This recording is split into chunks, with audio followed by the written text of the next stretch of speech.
So let's use a cast in the code. I'll add short in parentheses, and the error disappears. So what effect does int, being the default value, have on our code? Looking at the scenarios we just looked at in summary, we know the following.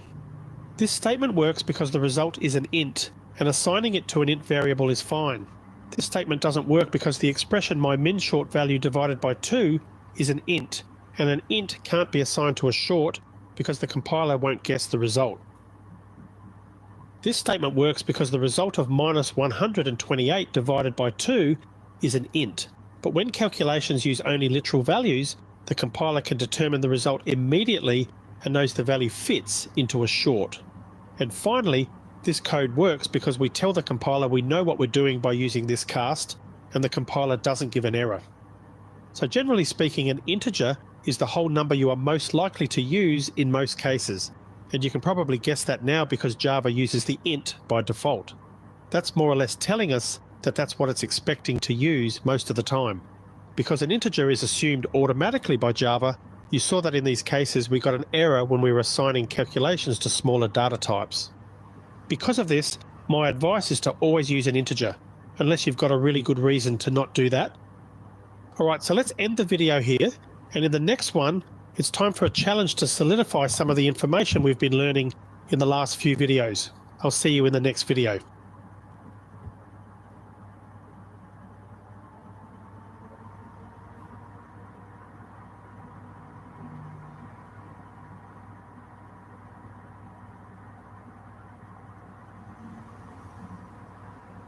Alright, so we've covered a lot of material and it's time for a challenge.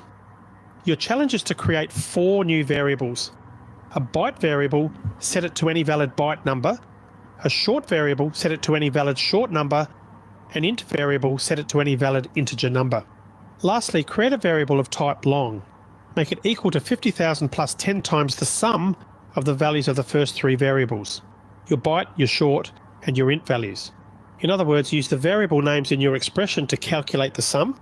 Pause the video now, and I'll see you when you get back. Alright, how did you go about figuring out that on your own? Let's walk through the solution together now. You will find that as the challenges get more complex, you may do it one way, while I might come up with a different method. This is not only perfectly valid, it's a great way to discover different ways of getting a particular task done. Programming almost always allows multiple ways to solve a given problem. No matter how experienced you are as a programmer, you can often learn something new or interesting by reviewing someone else's code. Okay, let's start off by creating our variables. I'll create my byte variable and set it with a value of 10. I'll create my short variable and assign the value 20 to it. And for my int variable, I'll assign 50 to it. So we've got our first 3 variables set up. Next we'll work on building the expression for the last variable. Long total equals 50,000L. I'm going to put an L there to signify it's a long data type.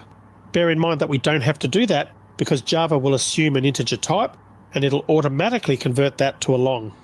But I'm going to put it in anyway and continue. Plus 10L times. After this, we need to multiply that by the sum of the byte, short and int values. We can add that directly into the same statement. Left parentheses, byte value, plus short value plus int value, right parentheses, semicolon. So that's actually one solution done in a single line. And just to confirm this, and there you can see we got the result 50,800. Even with this small exercise, there are different ways to do it. Maybe you added a variable that first summed up the byte, short and int variables, then included this in your expression for the long variable. Let's quickly do that. I know my challenge did not call for this additional variable, but if you did code it this way, it's valid and another good way to do it. Int sum of 3 equals byte value plus short value plus int value semicolon, and then we can use that in the expression that we assign to the final long variable. Long total equals 50,000L plus left parentheses 10 multiplied by sum of 3 right parentheses, and end the line with a semicolon. And again, we get the value of 50,800. In the last statement, I added a set of parentheses around part of the expression. Parentheses are another way to make your code more readable. They also make it clear which calculations should be done first. In this case, it's a bit more obvious. We are multiplying the sum of the other three variables by 10 before adding it to the 50,000. I also did not include the L suffix in the numeric literal 10 in this example. Remember that L is optional if the value is less than the integer maximum value. You can include it as a way of creating self-documenting code for future readers, but it works just the same without it in this instance. So those are just two variations to the same end result for the challenge. Maybe you came up with another. Considering the many paths to the same end result is one of the things that makes programming so interesting. Also, notice how we didn't need to do any casting. This is because the right side produced because we used a long literal in the first part of the equation, so in this instance the result is a long. But what if we wanted to do something similar with a short? I know this isn't part of the challenge either, but we'll just go through it anyway. It would be something like short total equals left parentheses 1000 plus 10 multiplied by left parentheses byte value plus short value plus int value to right parentheses and a semicolon. Enter. Now clearly we've got an error doing that, and the reason why we've got an error is it required a short but found an int. Now we do have to cast, so we need to be specific here and put a short cast in front of the expression there. Short in parentheses. We created a short cast by adding the word short in parentheses before the parentheses that encloses the full expression. If we press enter now, we get the output 1800 and not an error. The point of this, after solving the challenge, is just to suggest that integer is the best primitive data type for whole numbers generally. But even if you're using type long, you saw that Java handles a lot of the complexity for you, and you don't have to do this casting with a long. So that's it for bytes, shorts, integers and longs. We still have 4 left to go. In the next video, we are going to start talking about decimal numbers because we've only been dealing with whole numbers up until now. Some things work fine with whole numbers, like counting the number of cars in a car park or the position of a car in a car race. But there are many things that do not, like your bank account balance or mathematical constants like the value of pi. Conversion expressions are also rarely expressed in whole numbers. For example, you might want to convert pounds to kilograms or something of that nature. In that scenario, having the ability to use decimal points in the number would be necessary for an accurate conversion. So let's start working on that in the next video.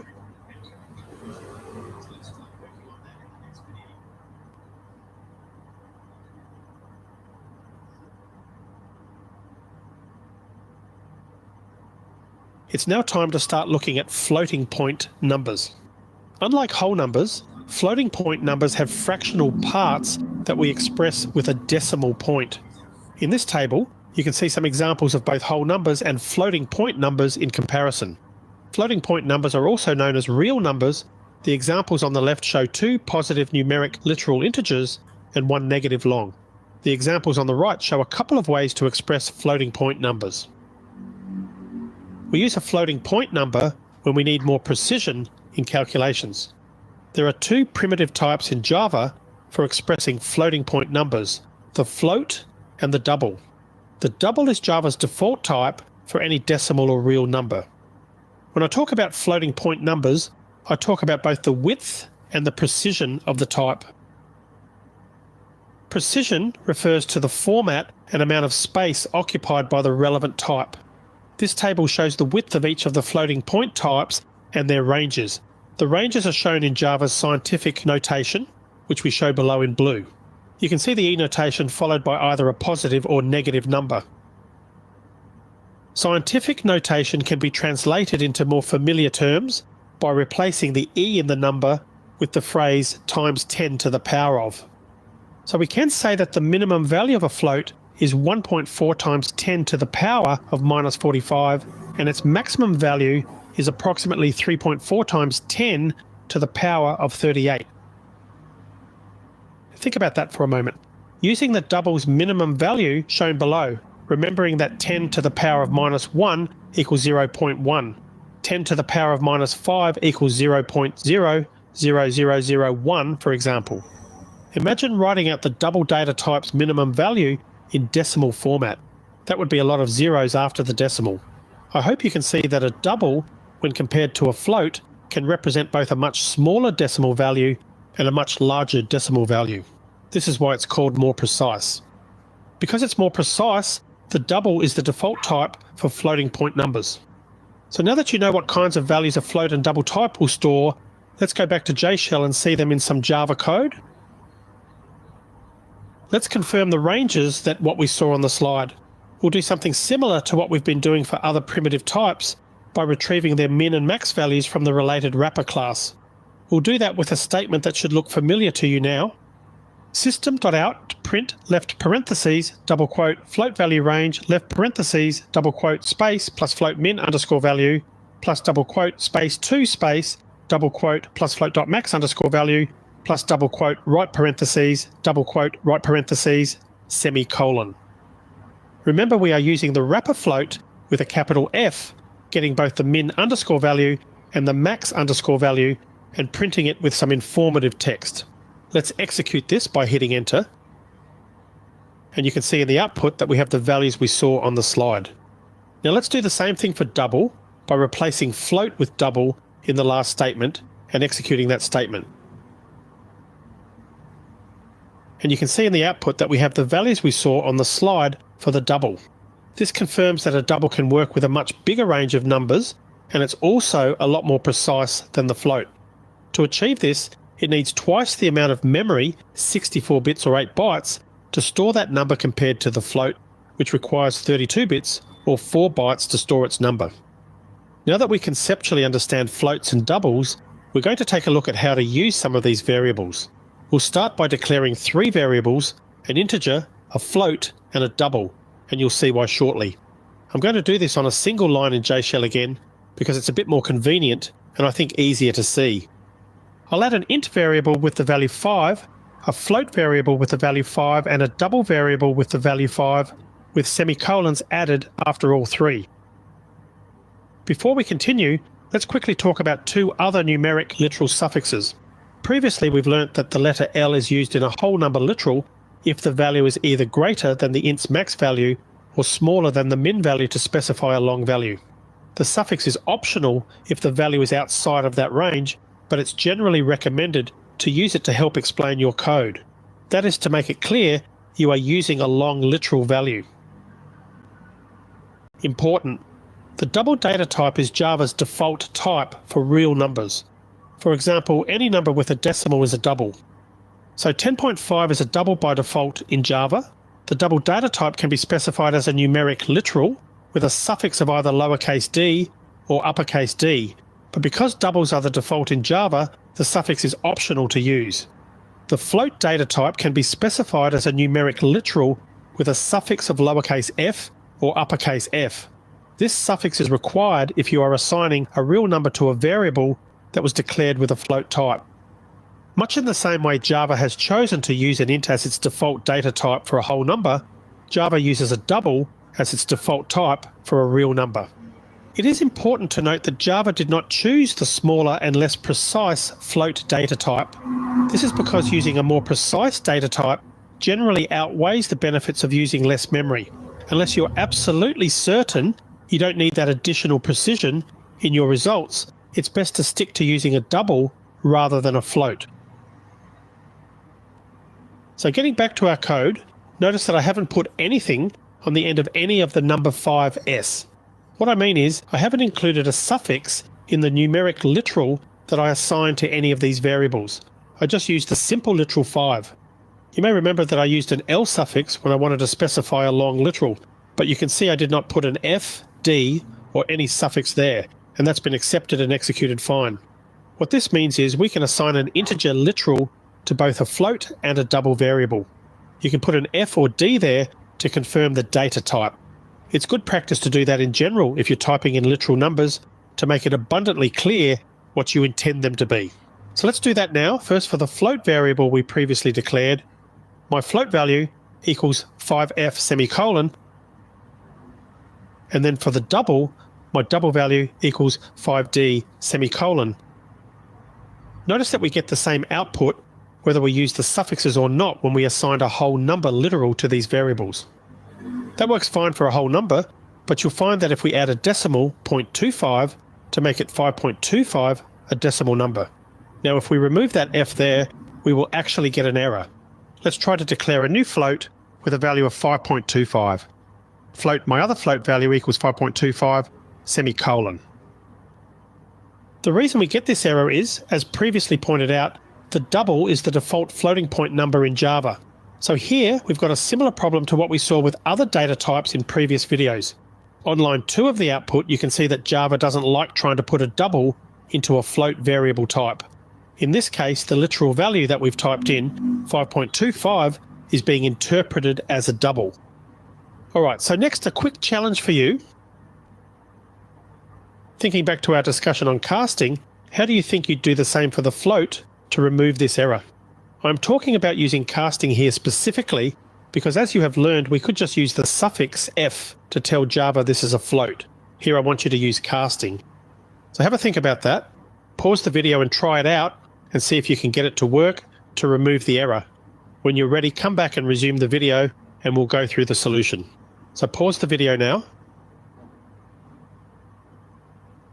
Okay, so welcome back. Did you get that working? If you remember, the format of the cast is the name of the data type you want to convert to a float, in this case inside the left and right parentheses.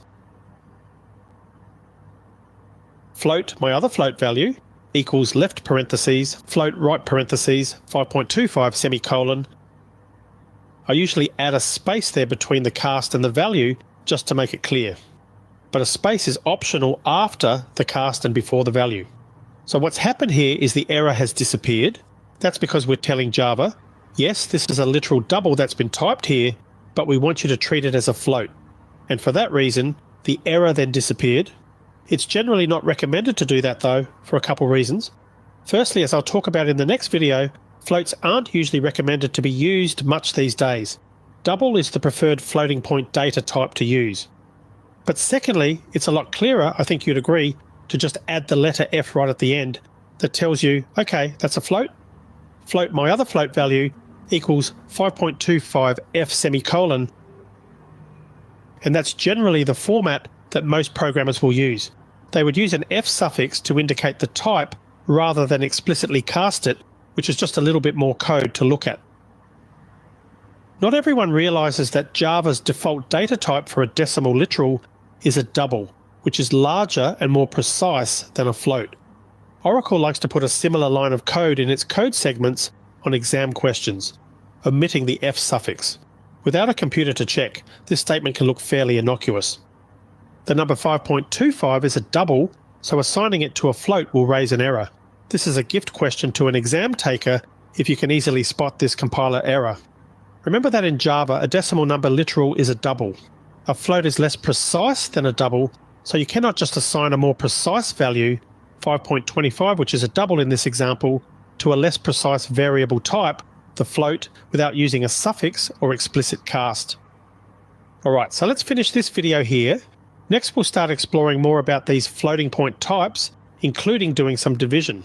So I'll see you in the next video.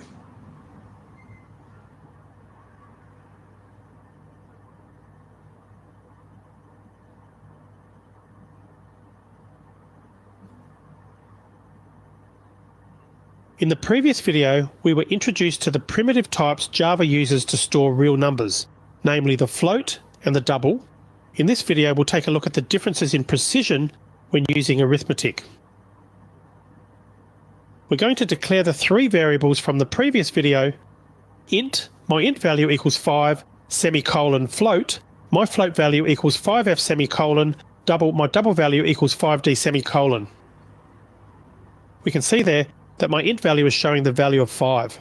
No surprises there. But the float and the double are showing the decimal points 5.0 for both the float and for the double value. Let's pause for just a minute and talk about the default output for numeric data types. In this slide, I show default output as it would be in JShell or by using system.out.print for both whole and real numbers. You can see from this table that there are more ways to express a decimal real number literal than a whole number with the use of the F or D suffix, including scientific notation in the literal value. Another interesting difference is that for whole numbers the output is never in scientific notation, but for real numbers it could be, as you can see. Later in the course you'll learn how to make these numbers print with the exact format we want and specify the exact number of decimal places to be printed. Alright, so let's now try doing some division to see what happens. We are going to assign the output of a simple division equation to each of the variables we created, starting with simple integer division. Type the following: my int value equals 5 divided by 2 semicolon. The result is a whole number of 2. Did you expect it to be 2.5? Java uses a rather complex process when determining what type of data to output from calculations based on the types of the numbers used in the equation. I'm not going to get into that right now, except to say that because both 5 and 2 are integers, the result is an integer value, and that value is 2. The decimal part is not included in the value returned from the calculation. Let's try something similar with the float variable. My float value equals 5f divided by 2f semicolon. So here we did get 2.5 this time because we used the division operator on 2 floats. The suffix made these numeric literals floats here. Because of this, Java returns a float without the need to cast the result. Let's use a similar equation with double literals and assign it to our double variable. My double value equals 5d divided by 2d semicolon. We also get 2.5 as the output, so you can see what's happened there. The int type has got a value of 2, but both the float and the double have got a value of 2.5. They have given us a much more precise and correct answer because it is handling the fractional part of a number. That's the reason why you'd want to use a floating point number rather than a whole number data type, to be more precise with calculations like division. Alright, so moving on, let's explore this a little more. I'll change the divisor, which is the number we are dividing by, from 2 to 3. First, we'll do it for the integers. So 5 divided by 3 assigned to an int variable. Can you guess the result? My int value equals 5 divided by 3 semicolon. Again, the result truncates any fractional part and returns a whole number, a value of 1. Let's do the same thing for the float. My float value equals 5f divided by 3f semicolon. The real result of dividing 5 by 3 is 1.66 recurring. The 6's go on indefinitely. This is called a repeating decimal. In computer language, you can never represent this kind of number exactly due to the internal conversion of numbers to binary. More on this towards the end of this video. In this instance, the number is printed with 7 decimal places in the output. And now let's see what the double division looks like. My double value equals 5d divided by 3d semicolon. For a double, the number is printed with 16 decimal places in the output. Actually, this output is a little misleading. For the float, the number stored in memory is actually more precise than that shown, but the output stops at 7 decimals. The same is true for a double. The number in memory is more precise than that represented by the number shown here in the output. But this example should make it clear that a double will more accurately represent numbers like these. And just a reminder again that in terms of the number that we're typing in here, if we're typing in a decimal number, we can do something like this. My double value equals 5.00 divided by 3.00 semicolon. We don't need the D suffix, remembering that Java will automatically look at a decimal number and assume it's a double.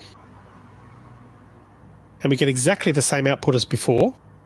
Let's take a moment here to change one of the operands to a literal int, leaving the other operand as a double or decimal number.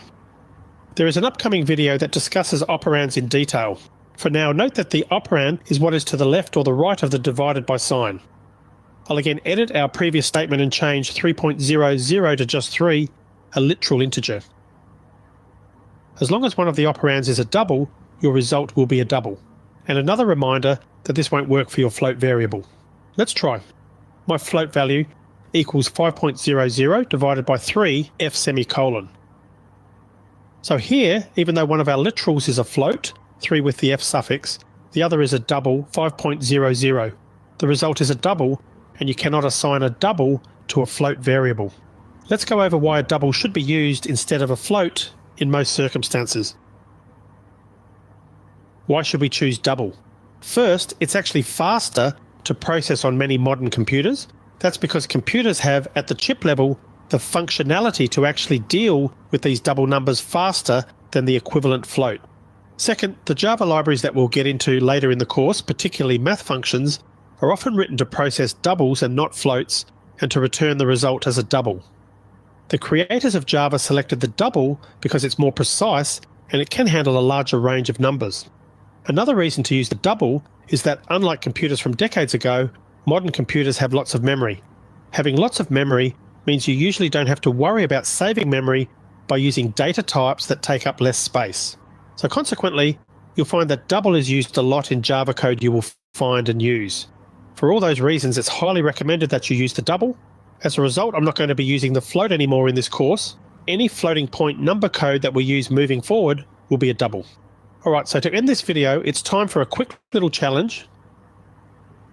The objective of this challenge is to convert a given number of pounds to kilograms. Steps: 1. Create a variable with the appropriate type to store the number of pounds that we want to convert into kilograms. 2. Calculate kilograms using the variable above and store the result in a second appropriately typed variable. 3. Print the result. Below is the formula to perform the conversion. So pause the video now, type your code in, give it a test run, and see if you can get the result. Alright, so welcome back. Hopefully you managed to solve that challenge successfully on your own, but let's go through it and come up with a solution. I'll start by typing double, number of pounds equals 200D, semicolon. Now 200 is just an arbitrary number. You could have used any number for the calculation. Next, we're going to create another variable called converted kilograms. The formula we'll use will be the number of pounds we want converted times the number I gave you. I'll call my double variable converted kilograms and assign it the expression number of pounds multiplied by 0.4535923 and add the double suffix and semicolon at the end. We don't have to put the letter D there as a suffix because we're dealing with a double data type anyway, and it would be assumed. But we'll do that for consistency and code readability. And even though we can see the result on screen, I'll print out the results with a label again. System.out.print, left parentheses, double quote, converted kilograms, space equals space, double quote. We got the result there, 90.718474. Just to be sure that this result is actually correct, we'll open a browser. Google 200 pounds to kilograms. We've got the result there, 90.7185. Looking at our code, our result is 90.71847, so that would be 7185. Google has just rounded up, so clearly our calculation has worked well. Okay, so that's good. We successfully converted pounds to kilograms, and hopefully you managed to solve that challenge. Another quick thing I wanted to show you is the following. Double pi equals 3.1415927D colon. There is nothing new here. However, we can also express a floating point number using underscores. Here I'll be including underscores both before and after the decimal point. Another number equals 3 underscore 000 underscore 000.4 underscore 567 underscore 890D semicolon. As you can see, I've used a number of underscores there, so you can format it in that way if you want. Personally, I don't like or use this format, but I'm just showing you this because you may see that in code you come across when you're coding and wonder what it is. If we take a look at the output for our another number variable, we can see that it's stored exactly the same way we typed it in, minus the underscores. The 0 at the end of another number was ignored because it's not needed. Alright, so I just want to finish off by talking about another important point about floating point numbers. In general, float and double are great for general floating point operations, but neither should be used when absolutely precise calculations are required. This is due to a limitation with how floating point numbers are stored and not a Java problem as such. Java has a class called Big Decimal that overcomes this. I mentioned earlier in the course that a class is a kind of a custom data type, and Java comes with a whole library of helpful classes. For now, just keep in the back of your mind that when precise calculations are necessary, you'll probably need to use the Big Decimal class and not a float or double. For general calculations, the float and double types are fine. I'll discuss this in more detail later in the course. Alright, so that's it now for the floating point data types. In the next video, we'll look at two more primitive types in Java, namely the char and the boolean. So I'll see you in the next video.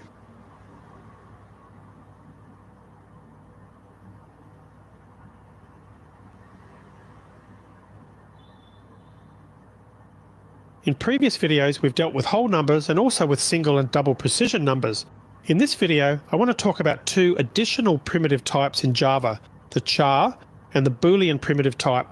Let's define our first char variable. Char, my char, equals single quote D single quote semicolon. Here I've put the letter D in single quotes. That could be any single character, for example a letter, a digit, or any other character like an exclamation mark, a hash, a $, and so on. It is important to understand that the char is different from a string. If you recall, we've used literal strings before, and that's where we've typed some text in double quotes. We haven't really used a string variable yet, but we'll be doing that in upcoming videos. This table is a quick summary of the differences between the char and the string.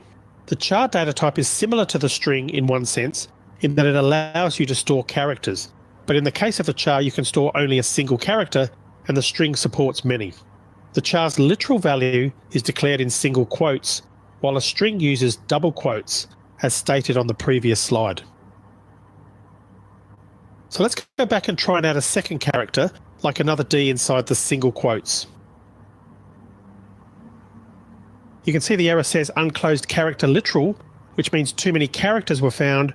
Or to be more precise, Java expected to find only one character followed by a single quote, but it found an extra character before the second single quote.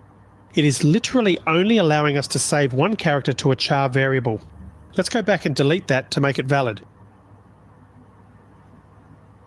You might be wondering now, just how useful is this type? Why would you want to use a variable that only allows you to store a single character only? One example might be to store the last key pressed by a user in a game. Another example might be to loop programmatically through the letters in an alphabet. Another good use for chars would be to use them in arrays, such as storing an entire history of key presses from a user's session, for example. We'll be talking about looping and arrays coming up, and at that time, you'll get a better picture of the char data type in action. Chars were much more relevant when Java was released in the late 1990s. Today, computers are much faster and have lots more memory, so you don't need to focus so much on saving memory. For now, keep in mind that if you're going to be using a char, you can literally only store a single character in a single char variable. You would think that a char variable holding only a single character would occupy a single byte in memory. It turns out in terms of storage, that's not the case. A char occupies 2 bytes of memory, or 16 bits, and thus has a width of 16. The reason it's not just a single byte is that a char is stored as a 2-byte number similar to the short. This number gets mapped to a single character by Java. When you print a char, you will see the mapped character and not the representative number.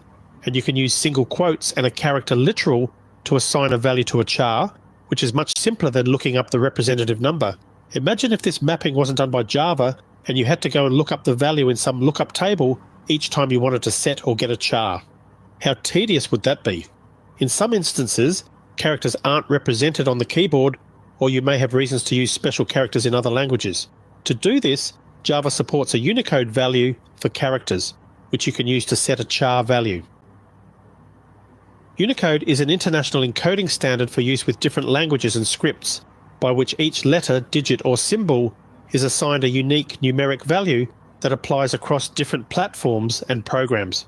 In the English alphabet, we've got the letters A through Z, meaning only 26 characters are needed in total to represent the entire English alphabet.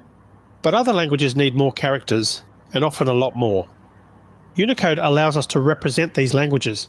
The way it works is that by using a combination of the 2 bytes that a char takes up in memory, it can represent any one of 65,535 different types of characters. Let's swing over to a browser. I'll visit symbl.cc. Note that I did not type www. before the URL. If you add www. It comes up with a completely different page. This is a website about, well, symbols. I'll click the 3 dots at the top right-hand corner of the screen and click Unicode. Once that loads up, I'll click Character Table. As you can see, this page is a list of Unicode symbols. There are a lot of symbols on the screen, and if we scroll down, we can see more. These are all Unicode characters. There are pages and pages of characters, and as I'm scrolling down, you can see them all loading up. I'll scroll back up to see the English alphabet at the top. Let's find the Unicode value for the capital letter D. I'll hover my mouse over D. A small pop-up will appear with 2 values. In addition, there is a description of the Unicode character and a copy button. The first value is the Unicode character we are hovering over, but below that you can see U+ and a 4-digit code. For the capital letter D, it's showing at 0044. Let's make use of this code. Now that we have the code, how do we use it in Java? We'll put the single quotes as we did before, but this time, because we're wanting to use a Unicode character, we need to put \U in those 4 digits. Char, my Unicode, equals single quote, \U0044, single quote, semicolon. You can see we've got D printed out there. Whether you use the literal character D or the Unicode representation, you've stored a number representing the letter D in the myUnicode variable. Back on the website, if I click the capital letter D, it will load a page with more information about that character. Ignoring all the ads on the page, you can see there is a lot more information. Just below the Unicode number field, there is a HTML code. This would be used if you wanted to use Unicode on a web page. The interesting bit for us is the number embedded between the hash code and the semicolon, 68 in this case. It turns out the integer 68 is another representation for the character D. What does this mean in Java? Well, it means you can assign a numeric literal to a char variable, which we'll do now. I'll assign the value 68 to a new char variable called myDecimalCode. And you can see this also prints out the character D. There are 3 ways to assign a value to a char. Each of these methods represents storing the letter capital D in memory. So we've seen that we can assign the actual character D in single quotes. We can assign a Unicode value using the Unicode notation, and we can even assign an integer value as we've shown. Let's do the same thing for another character, but this time I'll make it a challenge for you. Create 3 char variables to store the character for the question mark symbol. My simple char should be assigned the literal question mark character. My Unicode char should be assigned the Unicode value for the question mark. My decimal char should be assigned the decimal value for the question mark. Print all 3 variables in one statement that starts with the label "My values are," hint, use the symbl.cc website. Okay, so pause the video now and give that a try. When you've completed that challenge or get stuck, come back and we'll walk through it together. So how'd you do on that challenge? Did you manage to print out the 3 question marks? Let's go back to the website we were using and find the question mark character. I'll click back to go to the main list of Unicode characters. For quick reference, the question mark is above the capital letter O. I want to point out that the code shows directly below the Unicode character. Hovering or clicking enables it to show better on a video. I'll click it to take us to the summary page. And we can see the Unicode value, which is U plus 003F, and the decimal value, which is decimal value 63. So now let's write some code. First, the challenge said to set up a char named mySimpleChar and assign it the literal value for a question mark symbol, so we'll do that. I'll define the variable and put the question mark in single quotes. Next, we need to use the Unicode value, which we said was 003F, so let's do that. Remembering that we use \U and not the U plus from the chart, I'll define the variable again, but this time I'll put \U003F in single quotes. And the third variable is a char named my decimal char, and we're going to set that to a number 63, which we also derived from the chart.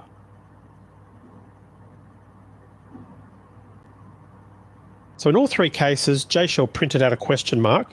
Now, even though we can see the values on screen, let's print these out using system.out.print, system.out.print, left parentheses, double quote, my values are space, double quote, plus my simple char, plus my Unicode char, plus my decimal char, right parentheses, semicolon. And you can see the output. My values are question mark, question mark, question mark. And that completes the challenge, so good job if you were able to do that. And hopefully now you understand why you'd use a Unicode value and how to look one up and understand the 3 ways to assign a value to a char variable. So now, the final data type I want to talk about is the Boolean. A Boolean value allows for 2 opposite choices, true or false, yes or no, 1 or 0.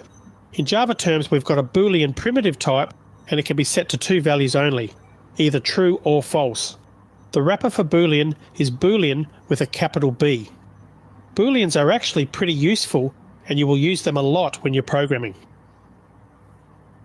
What we want to do now is create a couple of Boolean variables. Let's go ahead and do that. Boolean, my true Boolean value equals